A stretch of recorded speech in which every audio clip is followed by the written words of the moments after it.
Maithili express.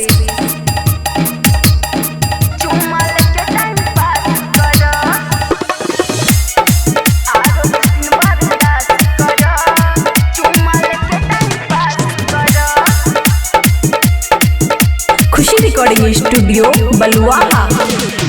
गरम छमुंड तू हुलन ठन ढाई संग तू सुते खातिर करना लड़ाई ए राजा गरम छमुंड तू हुलन ठन ढाई संग तू सुते खातिर करना लड़ाई हमर जुगा बोल धन नहीं नाश कर नहीं नाश कर आरो कुछ दिन बर्दाश्त कर चुम्मा लेके टाइम पास कर आरो कुछ दिन बर्दाश्त कर चुम्मा लेके टाइम पास कर। DJ good Madhubani, DJ good Madhubani, चुम्मा लेके टाइम पास कर चुम्मा लेके टाइम पास कर। छोटे छै उमिरिया हमरा सुन तू बलम हो कैसे के कही हमरा लागै छै शरम हो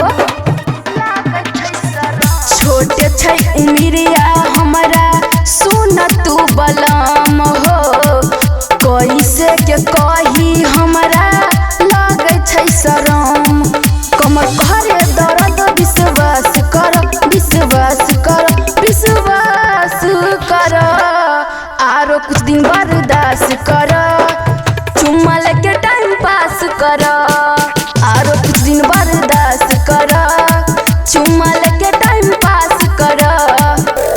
DJ good Madhubani, DJ good Madhubani, चुम्मा लेके टाइम पास